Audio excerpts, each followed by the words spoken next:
Good evening, everyone. Thank you for joining us for our first meeting in September, City Council. We've got a full agenda tonight, so we'll go ahead and get started. Would you please join me for a moment of silence?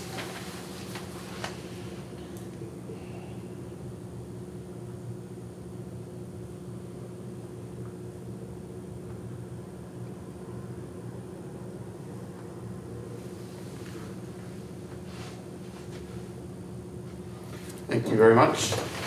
Mr. Carter, since you are a guest here, would you like to lead us in the pledge, please, sir? Yes, sir, I will. I pledge Allegiance to the flag of the United States of America and to the republic for which it stands, one nation, under God, indivisible, with liberty and justice for all.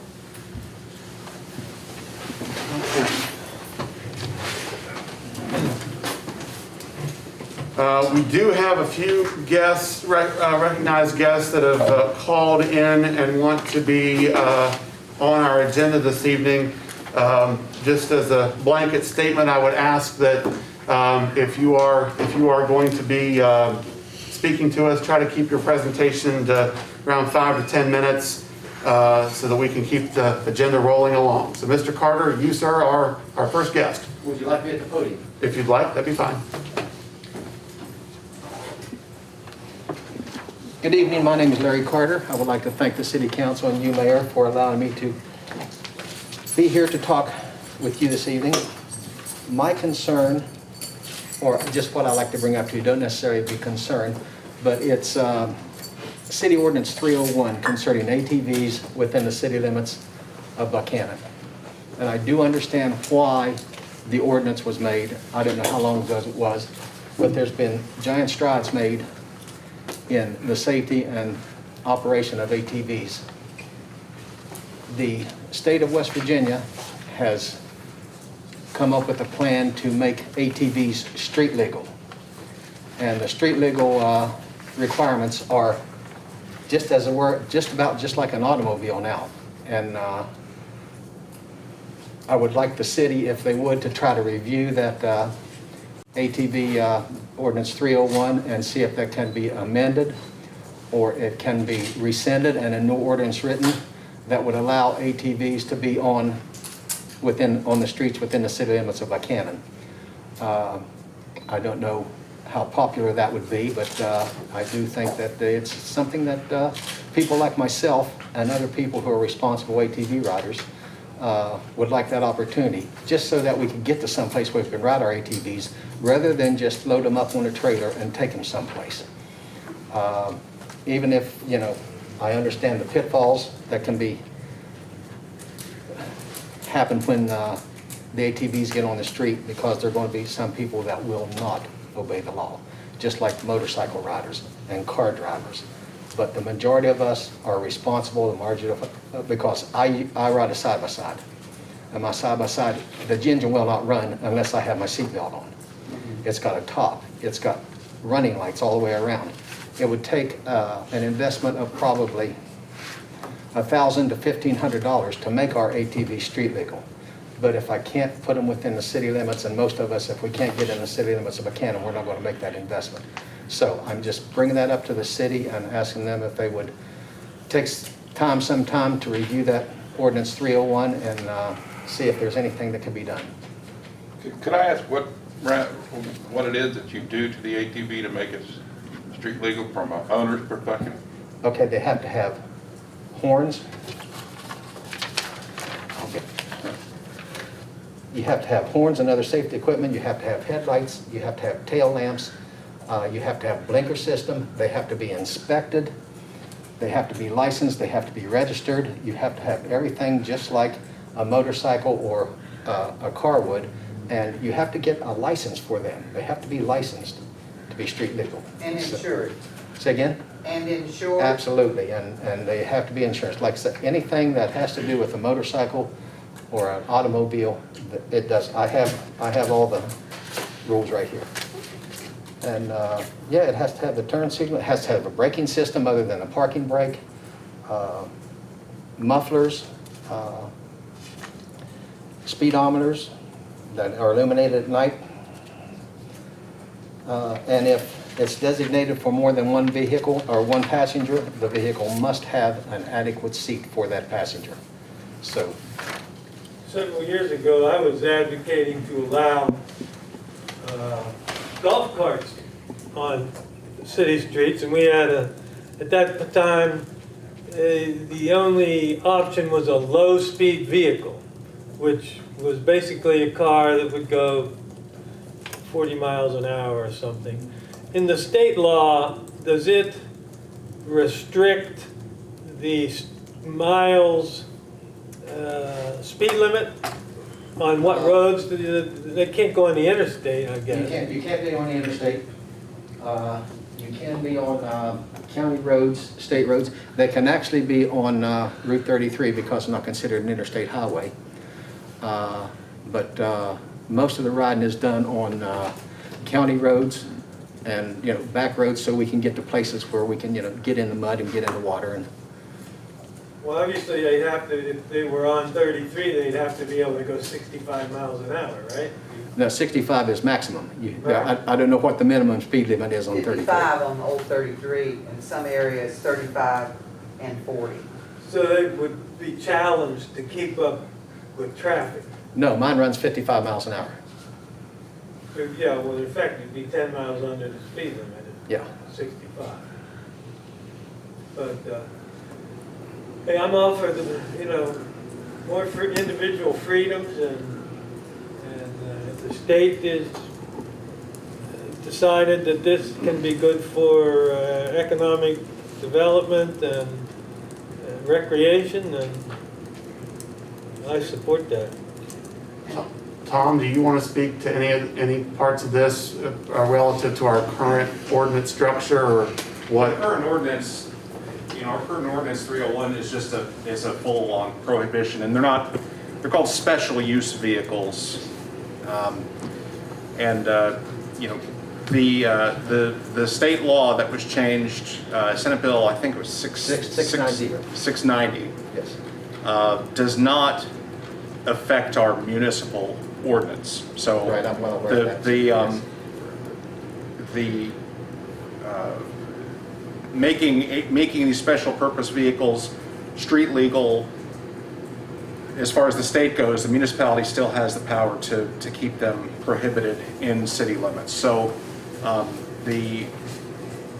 whether or not the ordinance to be changed is just simply a policy decision that the council would have to consider. The question then is, do the justifications, the reasons for the ordinance in the first place when it was first enacted back in the 90s, it had to have been in the 1990s, Ordinance 301, still exist, or do they not exist? And it's not a matter that you probably want to make a decision on quickly. It's probably something that would merit some study from your all's perspective. But the Senate Bill 690 does not change the city's law with respect to these things. It would take an amendment or a repeal of Ordinance 301 that we'd have to prepare and pass as another ordinance.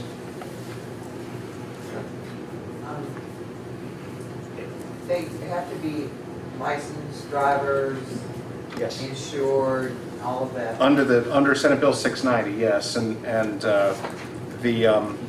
there are a couple of dozen different mandates that are put on both the vehicle and the driver with respect to those vehicles, if they are to be considered street legal. And that's something that I guess our city police would have to monitor, That's right. Well, I think what you have, and I Yeah. think what you've seen out in the county, and I live out in the county, is that people that, since this law has been enacted, people have not been, I think they hear ATVs are street legal, and they don't dig deeper into, they're not responsible Right. about it, like this gentleman is obviously being a responsible ATV owner. I think people hear, oh, ATVs are street legal, and boom, we're just gonna go and, tear on out of here, and there have been accidents in this community because of ATV, caused by operators of these kinds of vehicles. So, when the council is considering its policy, keep in mind, the kind of the whole universe of issues, involved in this. You can't just go to your local dealer, grab it, and take it off the lot, and it's boom, ready to be on our road system. No, but I think some operators have been treating it that way. Yeah. I think Mr. Carter's chief comment, the only thing I wrote down was the word responsible. And that's, to me, that's going to be the crux of the issue. Not everyone is a responsible citizen like you. I'd like to hear what Chief Gregory, what his perspective would be. Because the one thing that we don't want to happen in our neighborhoods is at 11, 12 o'clock at night, having four-wheelers buzzing around, disrupting the neighborhoods, whether it's licensed drivers or not. I'm sorry? I think that was the main reason that the city ordinance was first put on the books, is because you had kids running around on what I call straddle toys, not side-by-sides. And, creating a lot of issues, and, even if the ordinance, if you would even beef up the penalties if someone got caught doing something illegal, not just a fine, but a substantial fine, maybe first time $500 or $100, something like that, Just make sure that, if you get caught, you're going to pay for it. If you're doing something illegal on that side-by-side or that ATV, you're going to... Just like in a car, you're going to have to follow the traffic regulations, speed limits, all of that, okay? And I have a lot of friends that have side-by-sides, and they love it. They love it. And they could come outside of city limits and come in on certain days or whenever, but not on the four lane. Not on the four lane. I think it's a common practice of people, government bodies especially, to, in an attempt to modify the behavior of the chronic violator, the worst case scenario, we keep amping up the consequences, and it really doesn't impact that person anyhow. They're decided to say, they're not going to pay attention. So, I'm trying to be thoughtful, and if it's something responsible, it's a different story. But I don't, punitive doesn't always work. It just keeps amping up, and the people that have decided not to follow the rules don't really care what the rules are. Like driving, talking with a cell phone. Instead Well, of using. I might suggest, I think it was mentioned that we get Chief Gregory's input, our first responders. I think we need to take a good look at it and put it on a review for something in the future. I think I think there's general interest among the council to review this and to work with owners like yourself to make us a more welcoming community to the alternative vehicle that would come in. So we'll work on it with our city police chief as well as our city attorney, and we might be coming back to you to seek some input as well. And maybe we'll get a draft ordinance prepared here in a few meetings or so to help accommodate this and make us, like I said, more friendly than where we're at right now. Well, like I say, I've tried to go through all the pitfalls in my mind of changing it, what all the pitfalls might be, and naturally, I'm not going to think of all of them, but, Sure. I know there's going to be pitfalls. Yeah. If it is changed and, in our favor, our side-by-side driver's favor. Right. But, I just wanted to bring it up to the city to see if they would consider reviewing it and possibly amending or changing it. Sure. Okay, thank you. Well, thanks for coming. Thanks, Larry. Thank you all so much We'll for be in touch. letting me take up your time. I appreciate it. Mayor, City Take care, Council, Larry. thank you. Yep. See you. Have a great weekend. You too. Be safe. I'm going riding Saturday. Well, be safe. I Okay. I don't, is Henry Phillips on the phone, Callie? I do not believe so. Is Dr. Reed on the phone? No, sir. Okay. I think Teresa mentioned that Henry may be here sometime after 7:30, so we'll go ahead and proceed with our agenda. If he does come, we'll work him in. Mr. Recorder, I don't believe we have any other guests that have requested to address us this evening. No, you're correct. Okay. Council, I spoke with our finance director just before the meeting. She needs to get home a little early tonight, and I spoke with Callie. So if it's okay with you all, I'd like to let her report first under our department and board reports, and we will also entertain the resolution of F3, which is under strategic, while she is here. If that's okay with you all. Great. Okay. Amby, floor is yours. Thank you so much for moving me up. Appreciate that. Okay, so for my report tonight, I'm going to give you the balances of some accounts ending August 31st, 2020. General funds, money market, and checking was $759,787. The CD remains the same at $85,664. The historic landmarks has a savings of $3,023. We still have that fire department savings of $38,338. That's going to be used towards a down payment on the fire truck that's on order right now. Stockert Youth Center Capital Campaign, $437,960. That includes the $12,000 pledge. Coal tax, $50,954. Municipal stabilization, $514,458. Flood control, $9,388. Consolidated public works, $133,787. Cemetery CD remains the same at $233,116. And then your sales tax account is $482,916. In your revenues and expenses for the month of August, the revenues for August were $360,326. Your expenses were $427,056. So $66,000 more in expenses, but we are expending on 2 grants right now that we get reimbursed for, Gateway West and the theater, and we don't have those reimbursements yet. So that's a little bit to be accounted for that. In your bills to be approved, the ones I like to note out to you are we had to pay Upshur County Sheriff $1,725 for the first half taxes on the Madison Street property. We're exempt from taxes, but since there's that transition of property, the previous owner, we're responsible for those taxes. We've spent $12,538 to B&H Photo and Electronics. That was sound and AV equipment at the theater. $20,150 for Shreve Drywall, for drywalling at the theater.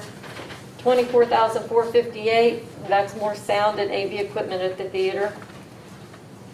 Scott Electric, we spent $3,752 for the Gateway West project. Central Supply, we expensed $8,402 for, I think that was asphalt, I believe. Or no, concrete, sorry. Concrete at Walgreen, there's a Walgreen area and Citizens Bank area, that was sidewalks. And also $1,706 to Central Supply for a Gateway West program. A couple other things to mention.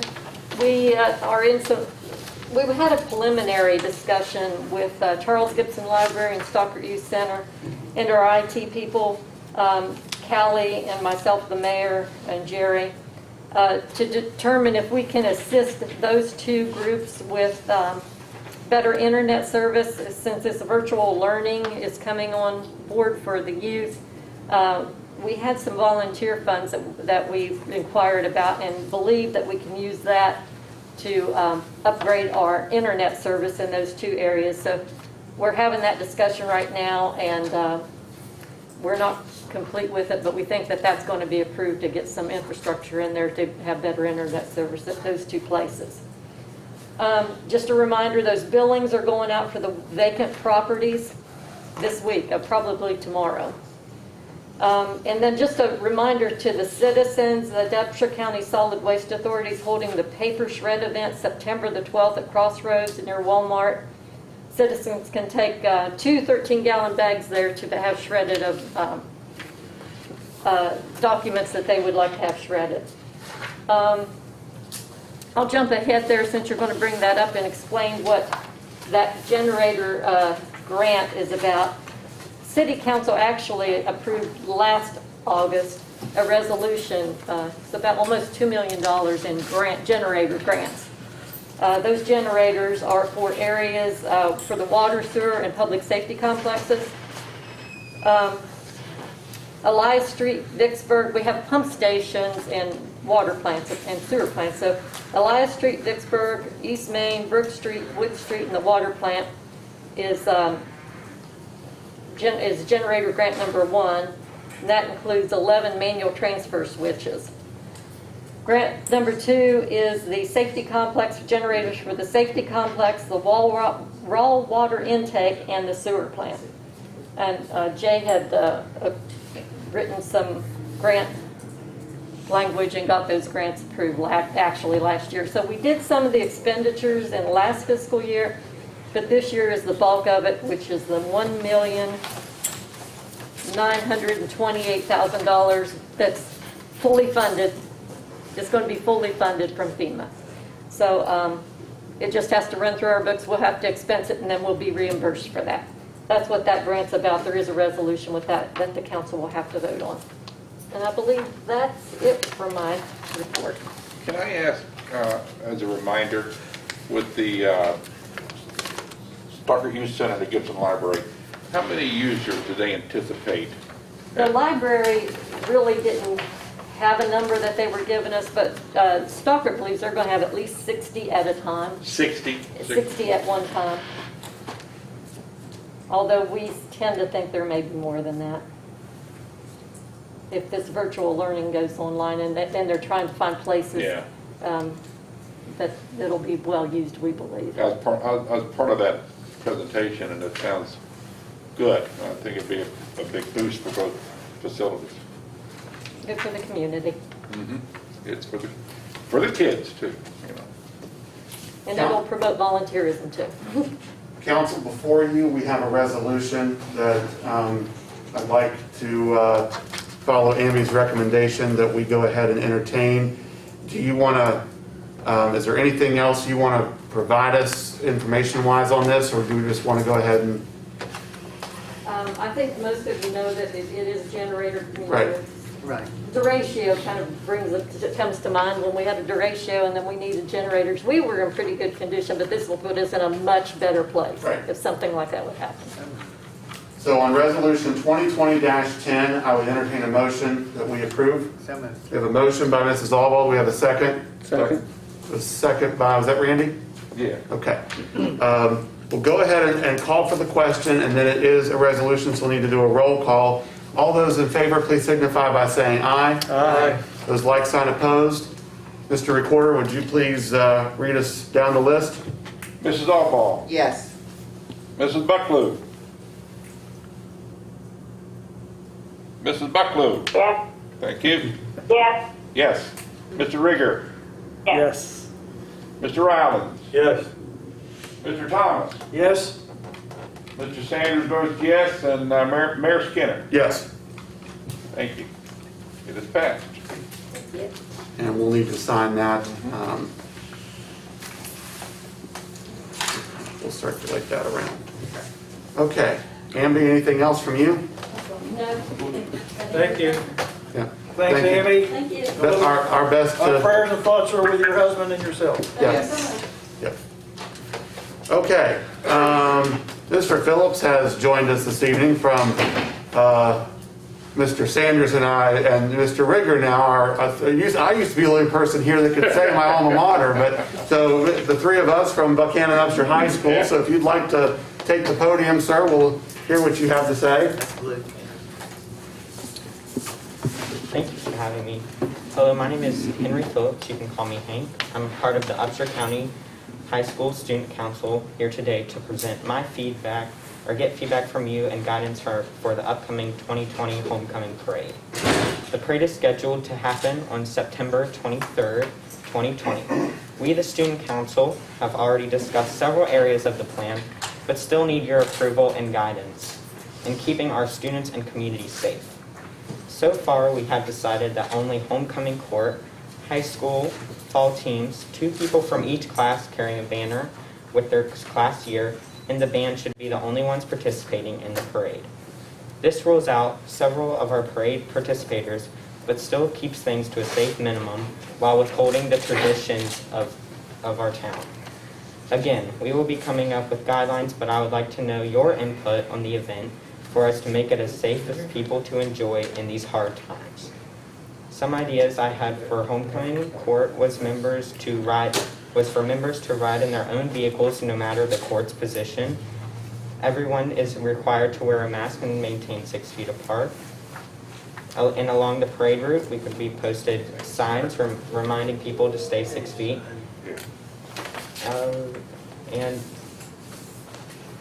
And the pep rally in Jawbone Park needs to be practiced in a safe manner. Does anybody have any recommendations for the student council? I'll defer to our city attorney, who's seated in the back of the room. Thanks for being here. Has the school board addressed this issue at all? Has the school board endorsed this activity? We've talked, in our last meeting, it was brought up in front of the high school principal, but other than that, I'm not sure. That would be for Mr. Wilson, the student council advisor. Okay. The question I have, and the concern that I expressed to the council, is how to conduct this activity in compliance with the governor's executive order, specifically Executive Order 51-20.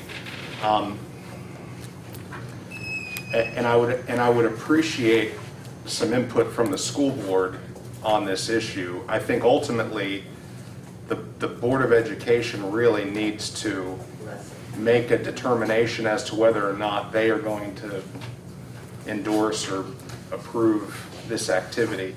The question is not necessarily that can the parade participants maintain social distancing. I'm sure that's the case. The question is, well, it's a two-part question. One, would the folks along the parade route do it? And second, is this even legal activity to have right now in light of the governor's executive order? And that goes not only for the parade but for the pep rally as well. In reviewing the application on the pep rally, I'm sorry to say that I really don't think that the pep rally is lawful within the context of the governor's executive order. The parade is probably not, but I think we need a little bit more guidance and input, particularly from the school board on that question. Do we know when the next school board meeting is? No. Jack, do you know when they normally? I believe they're on Tuesdays. It was supposed to be next week, but they're discussing moving it to the following week, so it doesn't bump into the first week of school. So typically, it's the second and fourth Tuesday? Okay. Is that what it would be? So we're moving into the third Tuesday? Possibly moving it to the. So in other words, there is a school board meeting between now and the next council meeting, and both of those meetings are before the proposed date of the parade. Can we do some dialogue with the Board of Education there? Or maybe ask to get it on their agenda, and you need to do it the same, your principal needs to support you to do that with the Board of Education. Well, the governor's executive order, what does that limit the size of the gathering? Well, 25. 25. Yeah. And when they say 25, limit the gathering, what kind of gathering? Is there any kind of stipulation? Well, let me read in relevant part here. This is section 1C4. It's entitled Prohibited Activities. Carnivals, fairs, concert, and music halls well, and this has to do, I'm sorry, this section is more about the pep rally, I think applies more to the pep rally. Business shall be closed and indoor or outdoor live music performances shall be prohibited. I think that covers the pep rally part. I think the pep rally is really a no-go because of that. You know, the precedent that we've set here under this executive order is that other festivals and other, you know, proposed community activities that involve things like parades and outdoor gatherings, we have been compelled by this executive order to decline the permits for that. I have a very difficult distinction.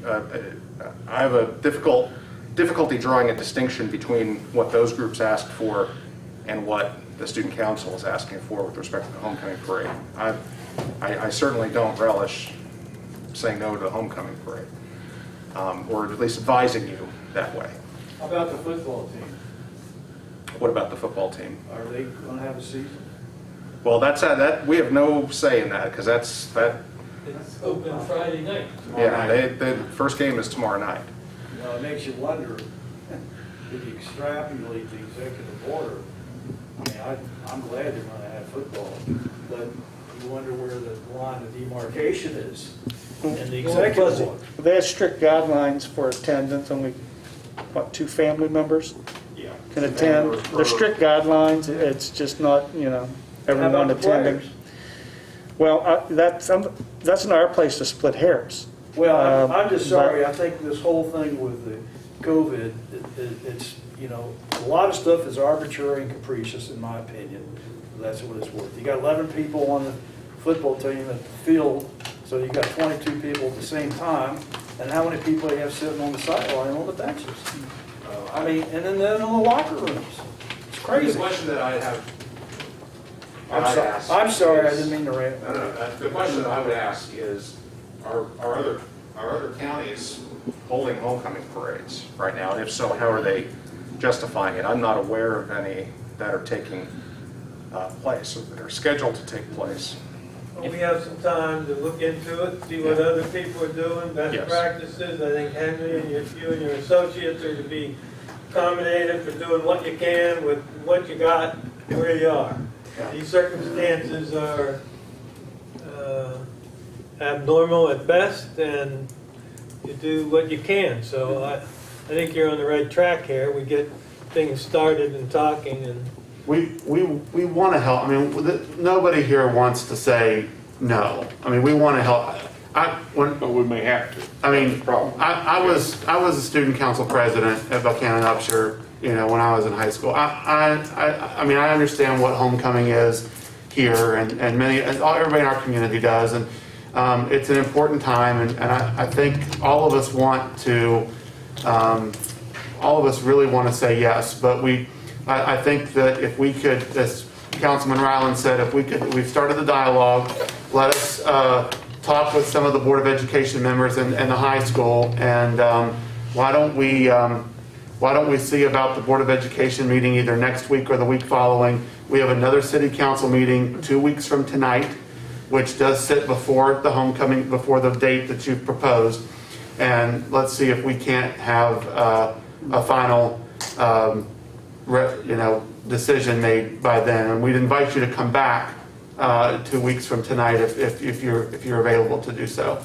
If I may, in our last meeting, which was Sunday, beginning of the week, Mr. Wilson, especially student council advisor, did express that if it was necessary, obviously the pep rally did not have to happen due to just the large gathering, but with the parade, we believe that with people moving, be able to social distance, even if we just had the, like, sort of how they're doing the football teams, like having those parents who have those students participating in the parade, they could be the ones on the sidelines watching. They could be the ones that still instill that experience with their children. So,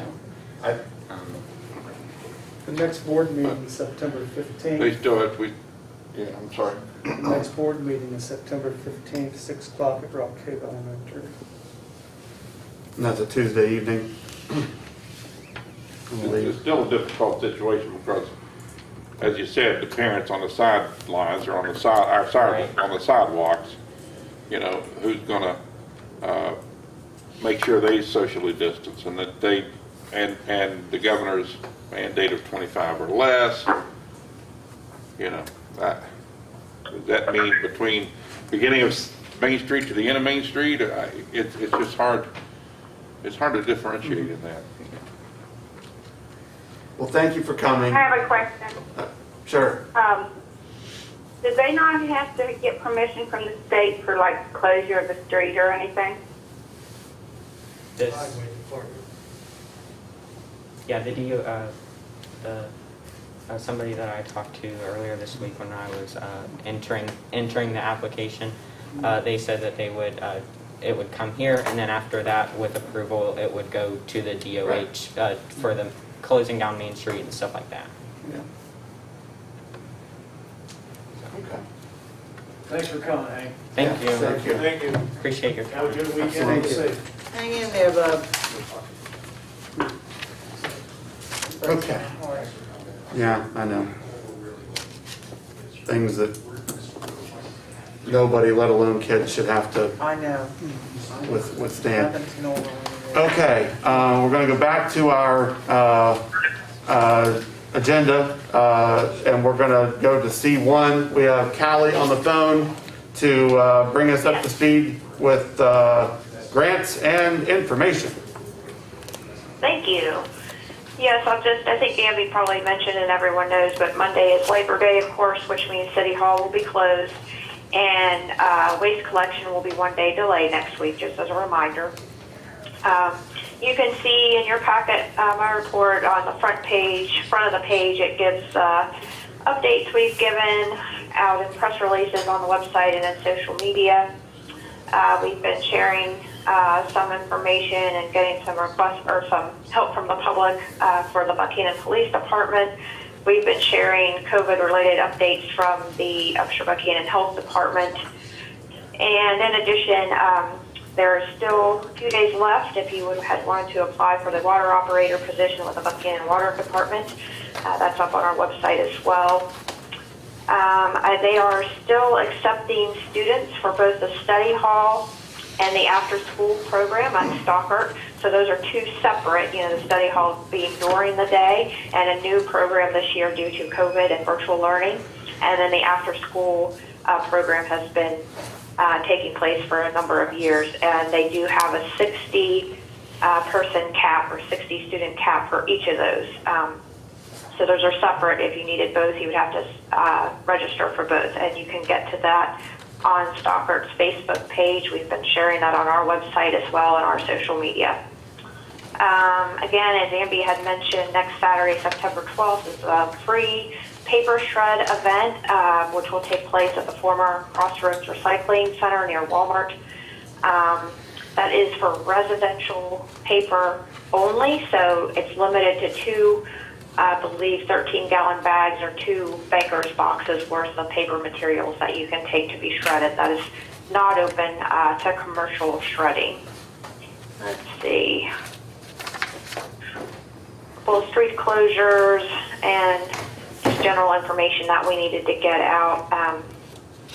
Wanted to thank Josh Trent again for the research he conducted on our Riverwalk extensions as well as our COVID-19 response. He did report his final research reports at Consolidated Public Works last Thursday, and I have those reports if you would like to see those or the data that was collected in the survey. Happy to share those with you. Let's see. And of course, just continuing to update our website with the minutes and agendas and all the normal stuff that we need to get out there on our website. Flipping over to grants, been researching funding opportunities with Jay for the roof here at City Hall. I'll be working on the CARES Act application for August, and we did submit for July already. And continuing to work on those past 5K routes with Jerry, Brad, and the sign guide to get that project finished up. You see the Buckhannon Volunteer Center, we are really promoting, September is National Preparedness Month. So if you go to buckhannon.wv.org/ volunteer. It'll take you, you can then go to our database that has volunteering opportunities that are related to preparedness with our Buckhannon VIPs, our CERT team, the American Red Cross, the Parish House, and more. And we are encouraging folks, this is week 1, to make an emergency plan for yourself and your family. And you can learn about different activities you can do each week this month to be more prepared in case of a disaster. And I think that is pretty much it for me, unless you have questions. Questions for Callie? All right. Pam, he asked me, do we have a disaster relief team that's ongoing, having meetings, that type of thing? Yes, related to COVID or just in general? Just in general. Okay. Well, currently, the COVID recovery, there's both a COVID task force, emergency response task force. There's also the COVID recovery that's looking both at health recovery, but also economic and social recovery as we, are moving through this pandemic. As far as just general emergency response, of course, we have our Office of Emergency Management that we coordinate with, and I know Chief Kimball is on this call, and he might be able to answer this question in more detail, your question in more detail. But we also, on the volunteer spectrum, have the Upshur County Community Emergency Response Team, or CERT, and we also have the Buckhannon VIPs, which is the Volunteers and Police Service. So there are also so there's opportunities for citizens to get involved too. And of course, the Buckhannon Volunteer Fire Department, I'm sure is always would be happy to have new recruits, new firefighters as well. So yes, to answer your question, yes, there are lots of folks working on emergency response in the county and coordinating with each other as well. Okay. So we haven't, if there is really an actually disaster, that we have plans in place. Yes, I believe so. I would defer to JB too, because he'd probably be a little more knowledgeable on that than I would be, and since he's on the line, if you wanted to say anything on that, JB? Yeah, and there's a county emergency plan in place. We've adopted that. There's a safety net for pandemic. All that's planned ahead of time, and that's all been part of our discussions on the task force. You can't have something in writing for everything, but you can prepare for what, the pandemic. Of course, when it was written, it was for, flu or something else. COVID-19 wasn't around, but it had the basics to stabilize the situation. So, and that's been discussed in our task force meetings. Okay. All right. Thank you. Yep. All right. Anything else, Pam? Yeah, I just add on that we're very fortunate also to have Jeff Harvey and JH Consulting here. I think he's been doing a fantastic job helping to coordinate that response to COVID, and of course with his new position with the school system as well. I think we're really fortunate to have someone who, even has a doctoral degree in preparedness and emergency response, and right here in our community. Okay, thank you. All right, thanks, Callie. All right, next up we have our Public Works Director, Jerry Arnold.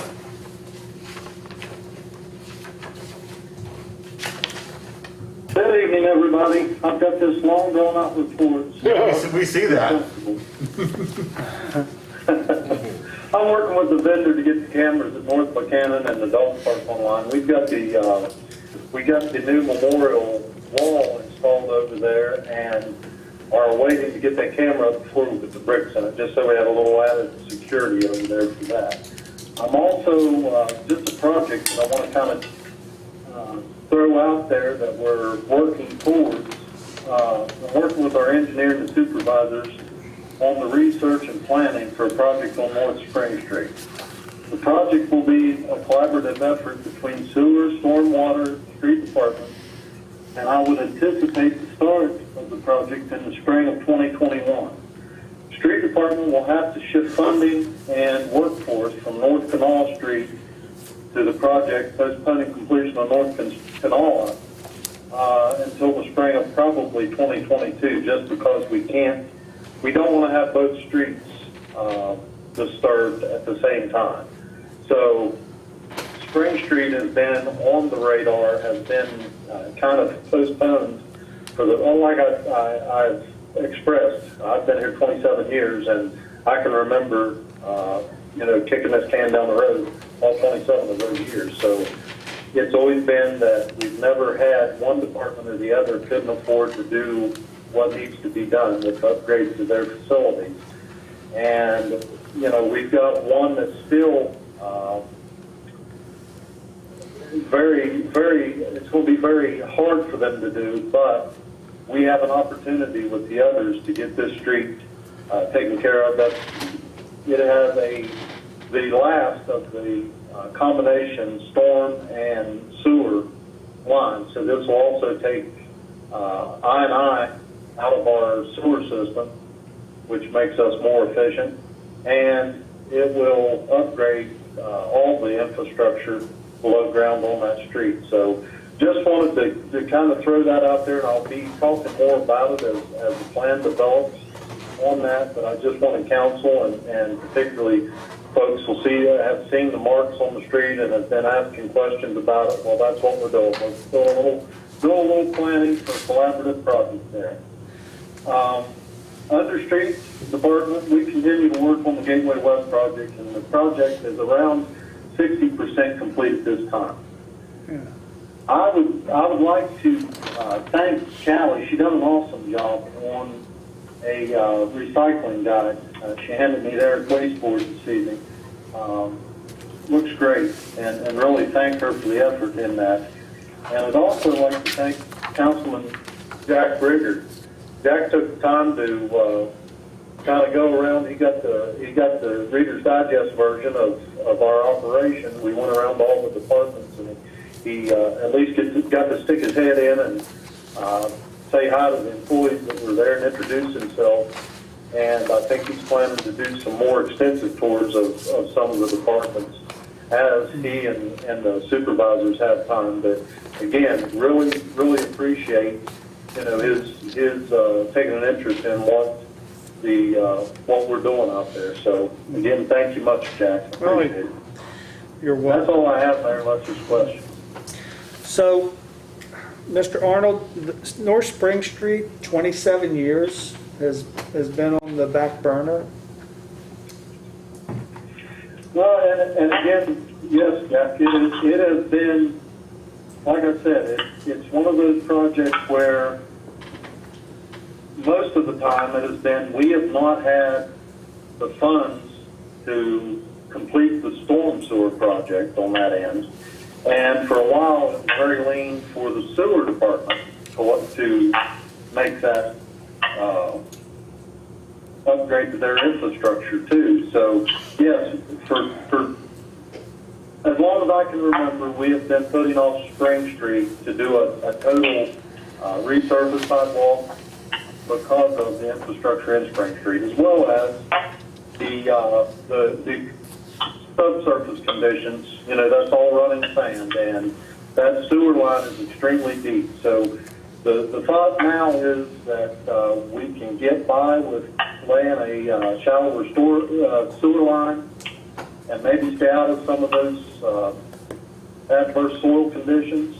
But yes, this has been something that has been on the radar, has been needed, and like I said, we postponed street paving on North Spring because as everyone can attest, you can see the patchwork on it down the center of the street.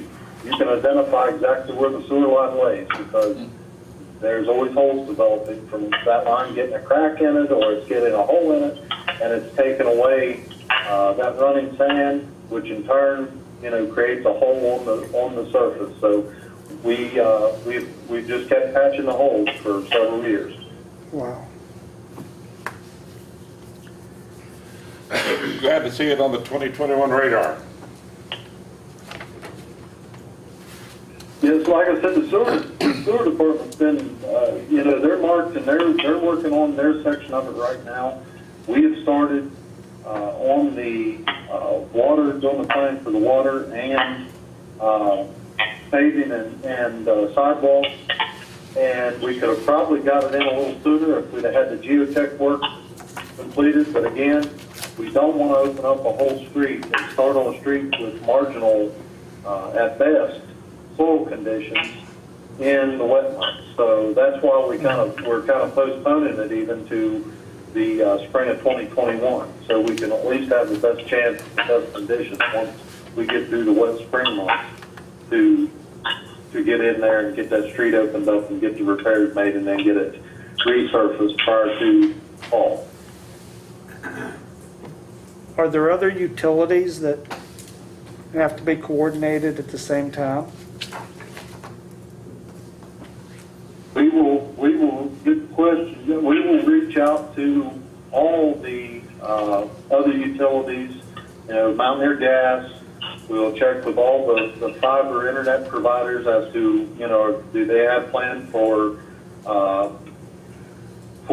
increasing their plant in the area? Because again, we want to make sure that it's done right. So when we pave the street, that hopefully we won't have to deal with North Spring Street again for several years.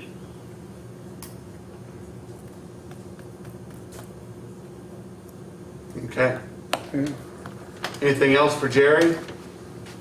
Thank you, Councilman, for your work on that, Mr. Rigger, and with coordinating with Jerry. Jerry, thank you for your report. Would you mind sticking around just for a little bit longer on the meeting, at least until we get down through the consent agenda? Sure will. I'll be here listening to you. Okay. Try not to fall asleep. I know it's so interesting. Okay. Next up is our city fire chief, Mr. Kimball. Good evening, Mayor and Council. How is everybody? Good. We're all right. All right. In your own packet is our call volume for the month of July. Remember, we're a month behind because now that we're a licensed rapid response EMS unit, that we're a month behind because we Q&A all our EMS runs. So that takes time. So we're a month behind. So we had 101 responses in the month of July, and through July we're at 642 responses for the year-to-date July 31. So with those numbers, we are down 12% from last year. But if you remember back in May, we were down about 24%.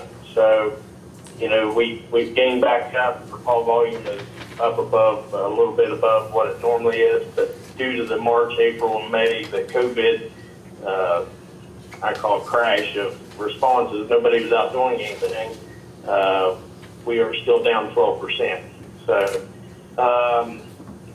the run percentages are staying about the same, about 65% inside the city limits, 35% outside the city limits. And that's been normal for a year. And also remember, as I state every time, we do not run medical calls outside the city limits unless we're requested by Upshur County EMS. So if we ran the same type of calls outside the city as we do inside the city, that would be switched. It'd be 65% or more outside the city and 35 or less inside the city. Recently we had some promotions. John Brugnoli and Tanner Smith were both firefighters. They are two career guys.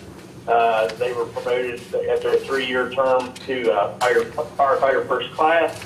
And with that, they had to achieve certain class levels, and they're doing really well. And Brian Chittister, one of our volunteer firefighters, he went from firefighter first class to lieutenant, and that is a tested position. The volunteers are adhering to the civil service testing just like our career staff. He tested, he had lacked one class at that point when he tested. He has achieved that class now, so he is now a lieutenant in the Buckhannon Fire Department. I want to congratulate those guys. Those are big things for us. We're on the last step of switching over to IRP, which is interoperable radio system. We've been trying to do this for years countywide. The communication system we currently have for fire service is outdated, to say the least. and we're having a lot of problems with it. This switches over to the same thing the police department has been using for several years. And it's interoperable, so if we have a mass casualty or a mass incident, we can talk to everybody, law enforcement, EMS, the whole 9 yards.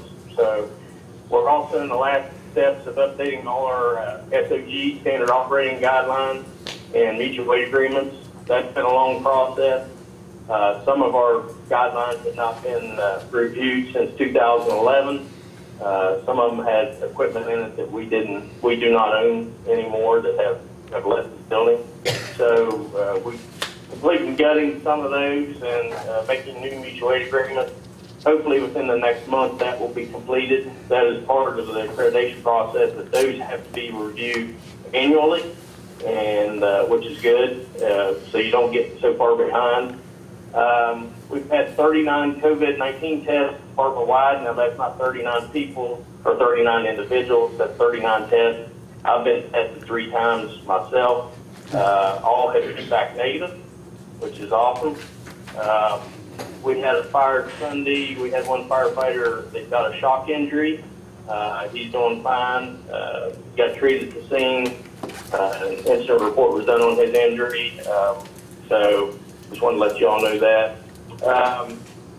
And Vince Smith, myself, and Tanner Smith, who's our fire inspector, started inspecting city buildings for code violations. I've always said it's hard for us to go out and inspect private businesses when we need to sweep our own floors every once in a while. And we started at City Hall, went to Stockford Youth. And Stockford Youth's huge because if there's an incident at Stockford Youth, the biggest chance of loss of life is there because of the amount of kids and people that are in that building. So that's an important facility. And then we came to the public safety complex. We all have violations. I've talked about it.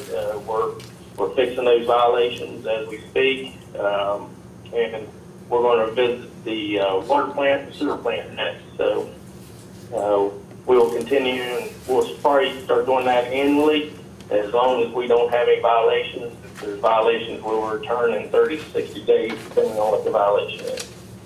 So that's all I have on my monthly. I do have something with D8. I can wait till then, or if you want to discuss it now, I can do it now in correspondence. It's whatever you want to do, Mayor. Go ahead while you got the line open. Okay. As you all know, volunteerism is down nationwide, and the shortage of volunteer firefighters is not unique to just Buckhannon or Upshur County or West Virginia. As we go through the years, some of our local volunteer fire departments are having troubles all the time, but specific times of the day, they have a real shortage of staff. John Roby is chief of the Banks District Fire Department. Banks District and Selbyville are 2 departments that we don't normally respond to automatically. But the chief of Banks District has asked us in a letter to send manpower on every structure fire in Banks District. Now, you're only talking about probably a max 15 calls a year. And they come and help us. We ask them, and traditionally, this being automatic means when they're paid, we get paid along with the other departments to assist them, instead of waiting until 10, 15 minutes into the call and going, oh my God, we don't have enough people, get Buckhannon. That way we're en route. I've always said we have a typical, minute 45 response time, and we can drive quite a bit of mileage in 8-10 minutes, which is a typical volunteer fire department response time. So, it can make a big difference for them. We're talking about lives and property, and they would assist us if we need them. So, if you all have any questions about that, I'm here right now. If you have any questions. Any questions for Chief Kimball? Anything we can do to cooperate and support delivery of emergency services is a good thing. Great thing. Yeah. Yeah. Thanks. Yeah, you know, and I tell our guys, you know, it doesn't matter if it's Lewis County. If we can make a difference, we need to make the difference. And you know, we're very blessed here with a good crew of men and women in our organization. They're well trained. We have great equipment. We have a community that backs us. And if these other communities, they would drop everything and come help us. So, you know, we need to return that favor. So, Yeah. I just wanted to make you all aware of that.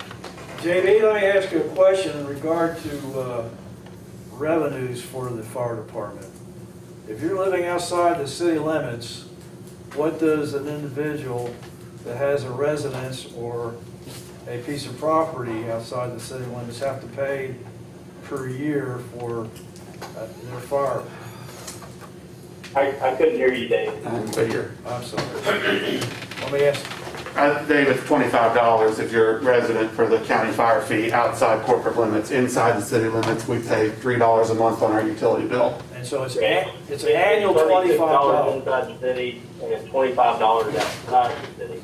But realize too that $25 is separated 7 ways equally among all the volunteer fire departments. Yeah. So, you know, I've always used the example. Let's take Coal for example. They pay a $50 a year fire fee to the county. We get 1/7 of that. So we get $7.16 of that. And the problem with the county fire fee is it was paid 20 years ago. And, you know, you all seen the price of a new fire truck. It's over $500,000. And that fire fee, the county fire fee only collects $200 and some thousand, the max. And that's split between 7 fire departments. And, you know, we put tires on our ladder truck last year. Of course, it was in the city budget, and that was almost $5,000 just for a set of tires. So the county fire fee is old and antiquated and needs updated or We've been saying the that whole for 2 emergency services in Upshur County needs to look at a different way of providing service somehow and getting funding. I think it was 1982 when they initiated that $25. Wow. I may be wrong, but It was actually 1991, I believe, Dave. okay. So we're looking at it's almost 30 years, and you know, 25 to 30 years ago, you know, a $25,000 a year check to the fire department was decent money, but we all know as well as I do, you know, in 30 years the price of everything goes up. You know, the requirements for fire departments now. We replace our turnout gear every 10 years. That's the shelf life that says turnout gear, and it is up to $2,800 a set. That's just a coat, pants, and hood. That's not a helmet and boots. And you know, and we have guys that burn a set of gear up in 3 to 5 years. They don't last 10 years. So, you know, you can do the math. The cost of doing business is no different. You know, for the street department, sewer, water, fire, fleet, the cost of doing business has went up, and you know, the financial money coming in has not for the fire service. Right. I think this is one of these areas that the city and the county commission need to come together and talk about the vision for the future for the Upshur County and the city fire responses. And you know, we've talked about First Due here several times too. And again, I just think it's something we need to continue to work with the county commission and realize the kind of environment we're living in today. So Yeah. that's my You know, I feel for the volunteer fire departments because you got to realize during the day, you know, most of their members work in Buckhannon. Right. You know, because that's where the commerce is. And most employers, I mean, you take the Buckhannon Fire Department, for example, we have 4 to 6 calls a day, and you know, if you have a employee, are you going to let them leave 4 to 6 times a day to go to a call? I mean, eventually you're going to get tired of that, and you know, it makes it rough. And some of these departments outside, even us at times, we lack staffing badly. We had a meeting over a month ago over a recent incident we had in town, first 5 minutes dictate the rest of your operation. And in the first 5 minutes, if your staffing is bad, it's a snowball effect, and that's what it is. And we really got to look, not only the city fire department, we got to look at the county fire departments in a whole. And it's going to take the county commission at some point in time to take a role with us. I don't know how we get that to happen, but it has to happen. Well, I think the time is right to engage with Jeff Harvey and the three-phase, 2-year study of the delivery of emergency services in Upshur County. And I think the county is receptive at this time. It hasn't been presented. Jeff has been asked to come to city council, but he wanted to get through school opening. And then we'll have that conversation, which will give us a framework to have further discussions. And it might be good at that. It might be good at that point in time to maybe have a joint meeting between city council and the county commission when Jeff comes.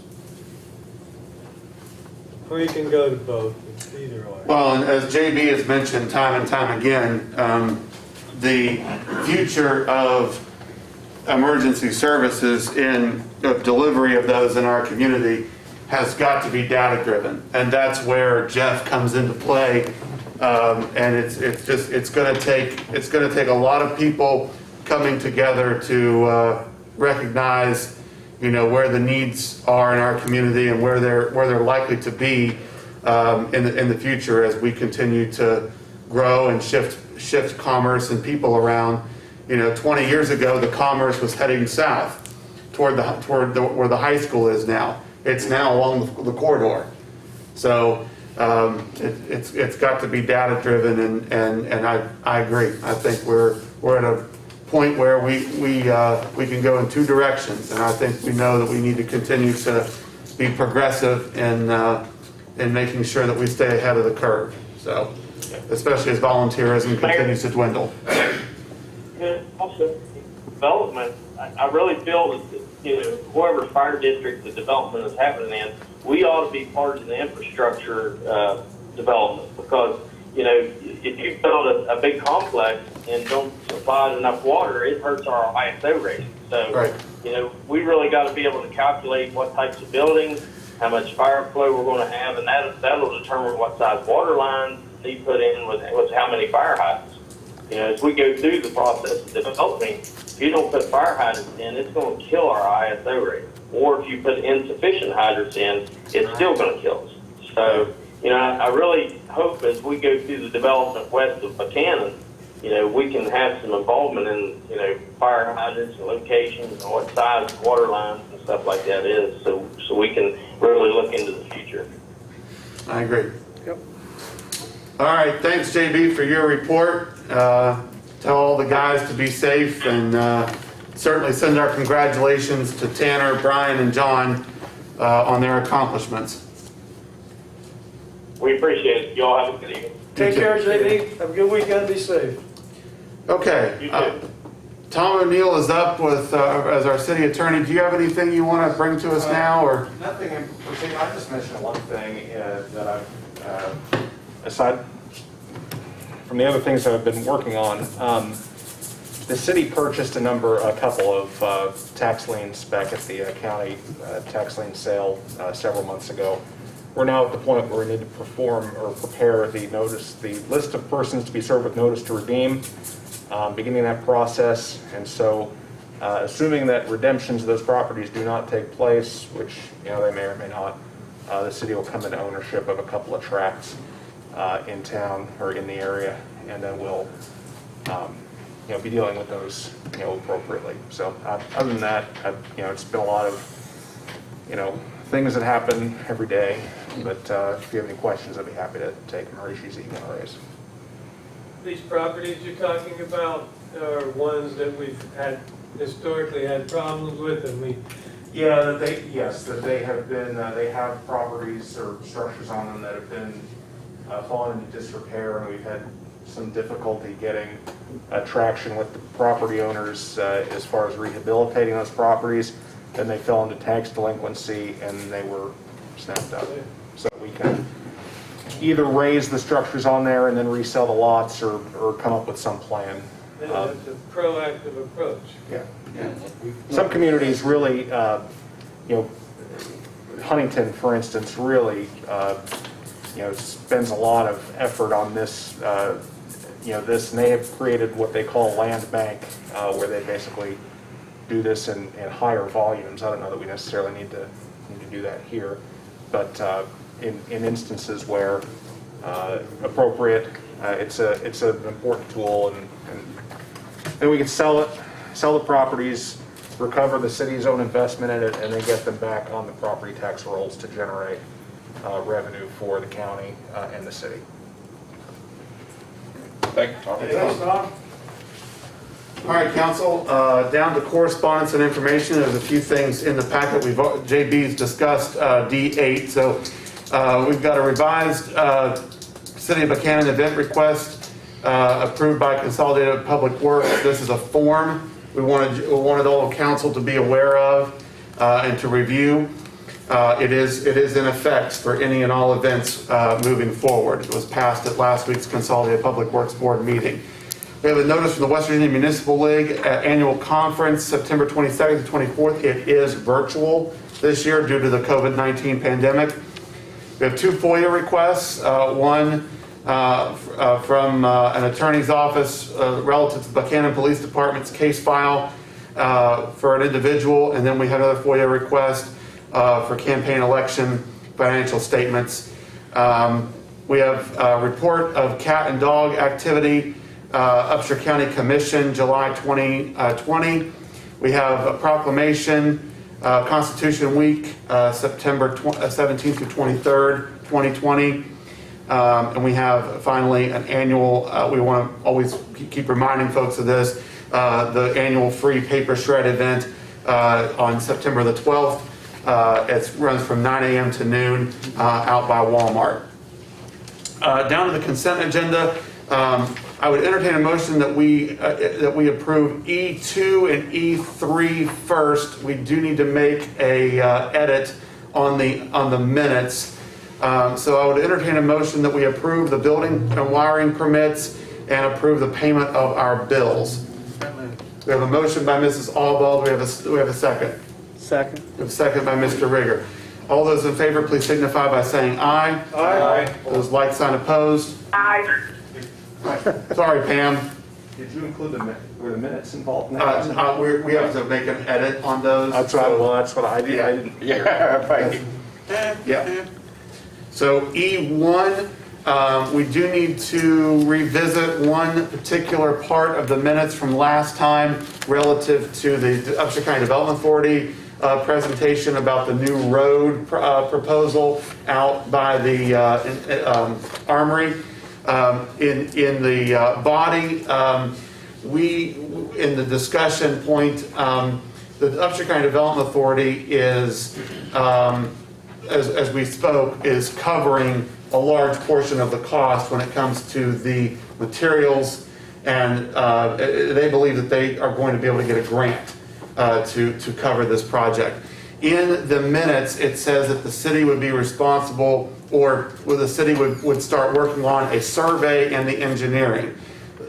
We would only, of that part, be working on the engineering in-house with Jay Holland, our city engineer. The survey would be completed by the Upshur County Development Authority. So we just wanted to make that quick clarification in the minutes. It is of no fault of our erstwhile recorder. We just wanted to make that quick clarification for the minutes. And as this continues to develop, we want to make sure that we're all on the same page moving forward. Is there any discussion, or have I captured that correctly? Tom? Okay. Yeah, the city's commitment in the last meeting, the understanding was that the city would not be responsible for the outlay of any funds for this project, but it would handle labor. Right, right. So, okay. Jerry, are we good too? Jerry? That's spot on, man. Okay, great. All right, now we'll entertain a motion that we approve the minutes of the August the 20th meeting. We have a motion by Mrs. Albald. We have a second. Second. We have a second by Mr. Rylands. If there's no further discussion on the motion, we'll call for the question. All those in favor, please signify by saying aye. Aye. Those like sign opposed? I'll keep forgetting about Pam on the phone. No one's opposed. Motion passes unanimously. Okay. Strategic issues for discussion and or vote with F1. We're on a hold period with this to seek more information from the Board of Education as well as the high school. And we'll work on that as the weeks come with the Board of Education. And hopefully we can gain some clarity on that. F2, Dr. Reed was unable to be with us tonight to give us a rundown of the sponsorship and participation with the Leadership Academy. I'm going to ask that we just push that off until we can meet with Dr. Reed to hear what this is about. We have already dispensed of F3, which is an approval of the Resolution 2020-10 budget revision FEMA generator. So that brings us down to F4. To accept the Police Civil Service Commission list of eligibles. I believe that they are in here. Yeah.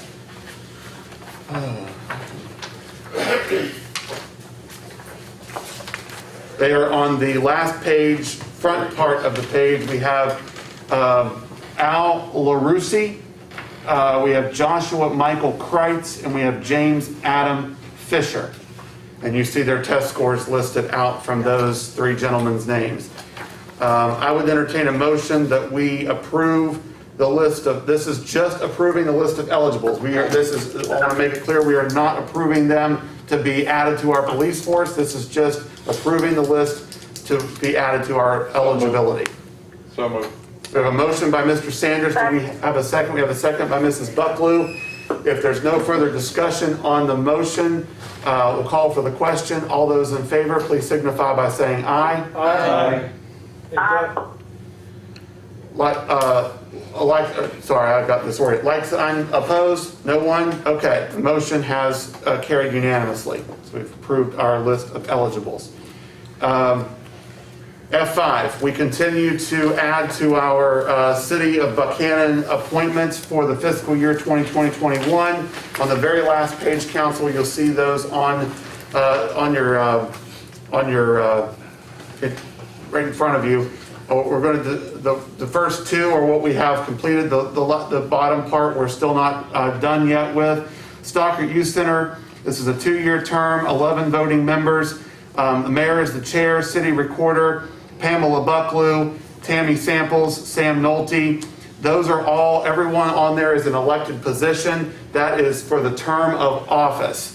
The next group is Melissa Frank from West Virginia Wesleyan. Nancy Shove is at large. Rob Rupp is at large. Don Nestor is at large. Pam Martin is at large. And Buddy Brady is at large. And you see their terms listed there below. Do I have a motion to accept the Stockard Youth Center Board for the next couple years? So moved. A motion by Rylands, a second by Allball. Any discussion on the motion? Hearing the need for none, we'll call for the question. All those in favor, please signify by saying aye. Aye. Those like sign opposed? Aye. Okay, we have okay, Pam, you voted in support of that, correct? Yes. Okay, Mr. Thomas votes against that. Okay, so let the minutes reflect that it is five supporting, 1 no vote. Okay. Historic Landmarks Commission, Vincent Smith is the chair. He is our building code enforcement officer. We have, he's an employee here. We have Jack Rigger, counsel. We have Erica Kolinich. We have Jamie O'Brien. We have Christy Wilkerson, and we have Noel Tenney. Noel Tenney is non-voting. He does not reside in the corporate limits, but he is an integral part of the Upshur County Historical Society.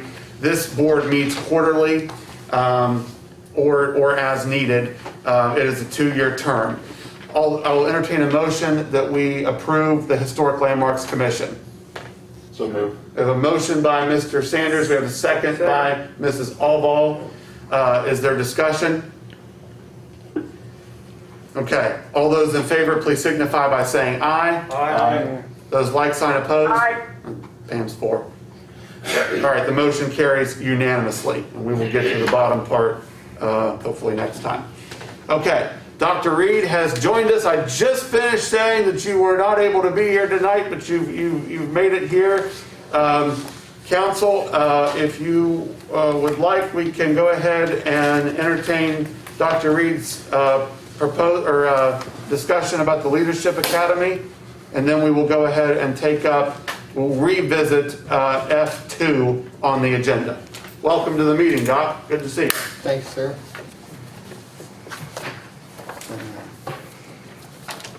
How can I pass these out?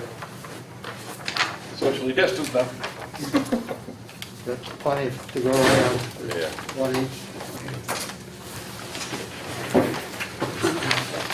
Oh, it's already in our, Thanks, sir. Yeah, I believe it is already in our we already packet. have it, Joe. It's in our, This is a little correction. Oh, this is updated, oh, okay. this is updated. I'll play Vanna. Thank you. Uh-huh. Would you like one? Amanda, Dr. Reed going to give you one? I have one from this morning that's Okay. the same. Been updated though. Oh, it's changed, okay. Here. All right. So, Craig Buckhannon has proposed that we reestablish the Leadership Academy like Dave Taylor did 10 years ago, 10 and 9 years ago, I believe, to start sometime probably in the middle of February. The programs, or the different programs that we had then are on the back of that sheet I gave you with the places that they were done. Some of us would like to do it in person if it's possible. Others are saying we ought to just go virtual. So that's not a final decision at this point. What I'm asking for from you all is approval of the idea and concept that we recreate it however we can do it, and that meeting spaces might be available. And when we get more details together, we'll come back and say, here's what we're proposing to do. Does it sound good? Do you have suggestions? Or if you have suggestions now, we'd welcome them. I think it's a great idea, and as a graduate of that inaugural class, I could honestly say this was a big part of my finding my public voice and becoming engaged in the community. And so, and a lot of the people that participate in this kind of did the same thing. So the more you learn and the more you understand your community and what's going on, you know, the more connected you are. So Well said. good job, Doc. We had 29 participants, I believe, in that class. We had 41 different presenters. What we can work at this time remains to be seen. We had the benefit of Wesleyan taking the leadership along with Craig Buckhannon. Wesleyan at this point has said, we don't know that we can do it because of COVID issues going on and all the issues we're dealing with, but they haven't said no. So one of the issues is how can we get CEU credits? Is it possible that this could come from the school system? I don't know. I haven't explored that yet. So that's one of the things we're looking for ideas about. Maybe the college will still pick up. Jonathan Andrews, who is one of the IT guys from the college, has said, I'm willing to be helpful with IT if you want to do it virtual. Rich Clemens said he could help work with him. So that's, Mary Thorpe is on board, willing to help. So that's where we are at this point. I would ask that you indicate that you're willing to encourage and support. Yeah, need a motion? I think it's, I move that we do that. I second. I third it. I think this is good work, Doc, and I think the answer is yes. So we'll go ahead, we've got a motion and a second on the table. If there's no further discussion, we'll call for the question. All those in favor, please signify by saying aye. Aye. Those like sign. Aye. Opposed? Motion has carried unanimously. I have two other things I'd like to say very briefly, if you will allow me the opportunity. Oh, I suppose. One, these are cards that I had printed up. I have more of them available. When you see somebody you think is doing right, give them one. When you see somebody you think is doing wrong, give them one and keep walking. Get some distance. Huh? Yeah, right.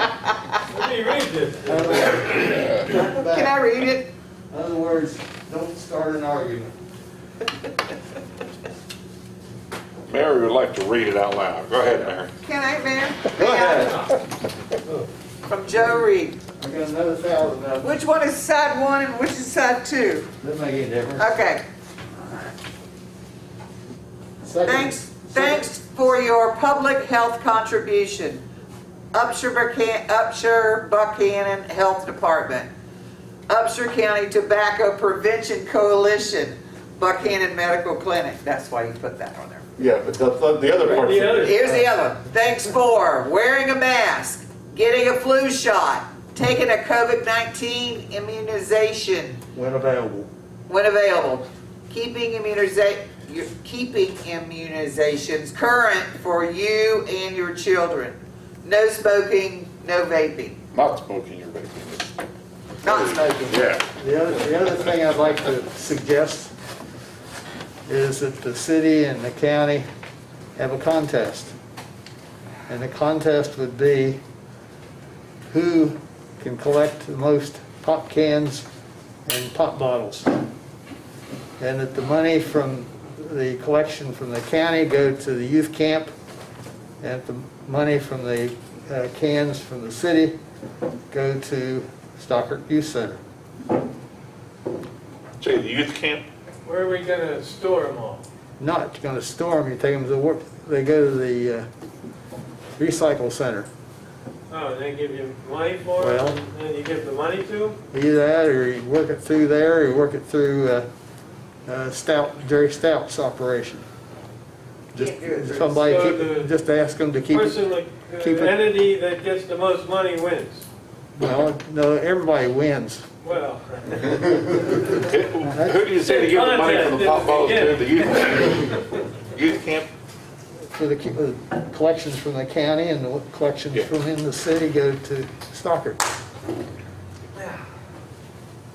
Thank you, Jay. Under consideration. I have a whole bunch of bottles at water bottles. I'll go ahead and get this ball started tomorrow. Does the city have collection containers here at the city office? We do have recycling back in the office, yeah, but But we turn it into the, citizens can obviously go to Mud Does Lake. anybody want to look at the program from the last Leadership Academy? I still have mine and the photo. Thank you, I'll shut up. Thank you, Doc. Thanks for coming, Thanks, Dr. Reed. Doc. You take care of yourself. All right.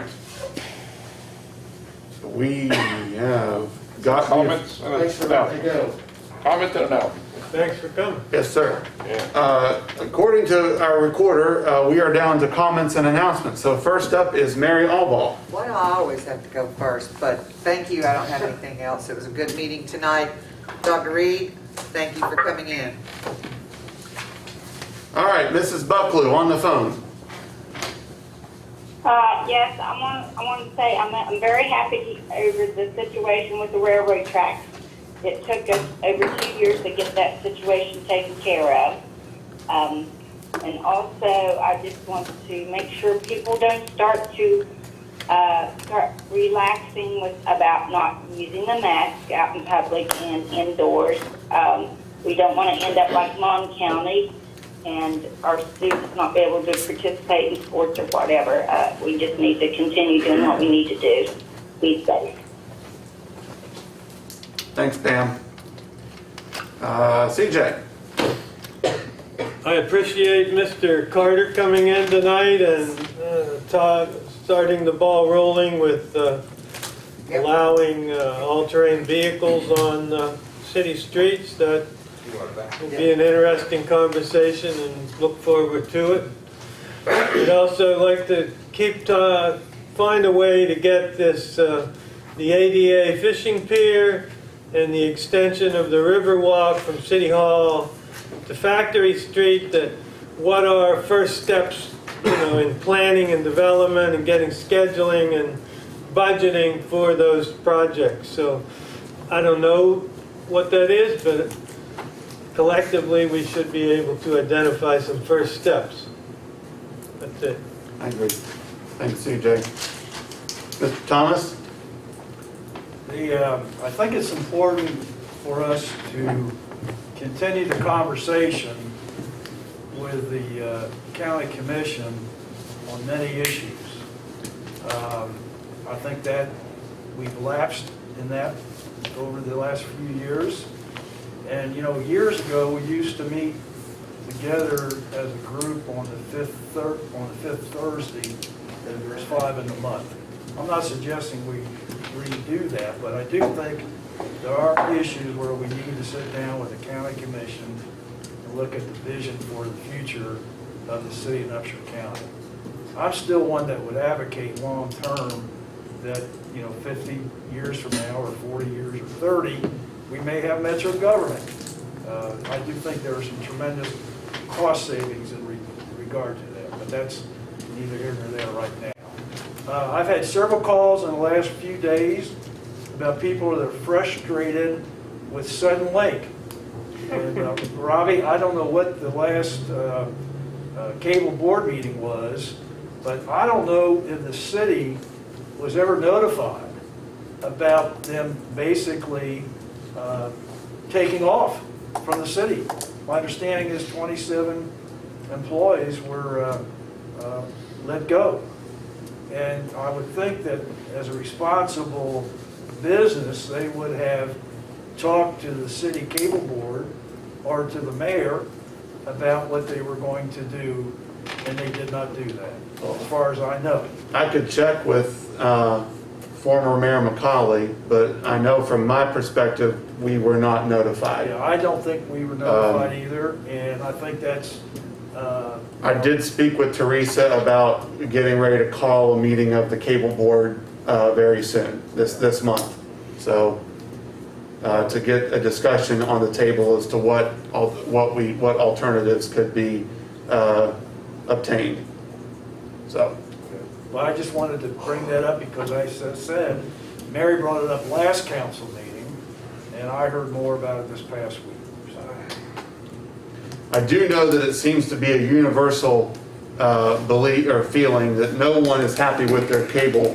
I have a lot of Facebook friends in many different towns and cities, and I've seen complaints about Comcast. I've seen complaints about Fios, which is through Verizon. I've seen complaints about Time Warner. I've seen complaints about all of them. So not downplaying the issues we're having in Buckhannon, but it does seem to be that cable as a whole is it's dying. Streaming is really taking a toll on traditional cable. Yes. But I do intend to call a meeting of the cable board to start the conversation. Technology's moving fast. And just so you know, I've listened to you about the county commission for the last 4.5 years. I have talked to 2 county commissioners, one on the street this week, and I would like before the end of the year to have a meeting with them, but I want the agenda to be constructive. Yes. I don't want us to just sit down and talk about what the division of power and what each organization does and us just complimenting each other. I want us to put some strategic issues on the board that we can actually have a shot of working together and solving some problems. So Amen. so when we get that, we will have a sit down with the county commission. Perhaps we can go to the training room down at the fire department. I think that might be a more appropriate location considering the limitation of persons in this room. So, but I promise you, we will get to that. I've spoken to two of the three about it. So, Good, thank you. okay, you're welcome. I have two. Okay. All right. Sorry, Jack. It's your turn. Well, I'm good. I want to thank Jerry Arnold for taking me around to the various departments of the city. Very eye-opening. Yes. And there's just in many of those facilities, there's some tremendous needs for upgrades and improvements. Yes. And it is just, I didn't realize just the magnitude of the operations of the city of Buckhannon. If people turn the water on, they're happy. They flush the toilet and it goes down, they're happy. The waste is collected, they're happy. And it's a very complex situation because all it takes is just, one or two cogs in that wheel to break. And then we're without services. And these guys, the directors and all the employees and supervisors, they do a tremendous job, and they're to be commended. And they're passionate about what they do. They're professional, and I think we're fortunate to have many of them. And so it was good. And I appreciate Dr. Reed focusing on leadership. And I'm not familiar with the program totally, but if CJ gives it a thumbs up, it has to be good. So thank you, sir. All right. Thanks, Jack. Mr. Sanders. Okay, Mr. Mayor, thank you. We did officially submit the World Association of Marching Show Band bid for Buckhannon to be the host city, West Virginia to be the host state. Heard some good comments from folks in Canada who are on the board of directors. Heard some good comments from the board of directors member in Malaysia, as well as Europe. Nothing indicating whether they're going to vote for it or not, but they did express some very positive remarks about the proposal itself and about the information that was within the proposal. So at least we're definitely in the running. I don't know what other countries have submitted a bid for it. We won't know. It's not scheduled to be released, their choice, until November. Also, Jack, if you would pull out the recycling brochure again, I saw you had a copy of it. I want to thank Callie Cronin Sams or the mayor has one. Okay, the mayor has one. It's right here. And this is in progress. This is what Kelly had come up with thus far, and a couple of small minor edits to be made. But recycling is a difficult. It's very difficult now, only because of certain changes in the markets.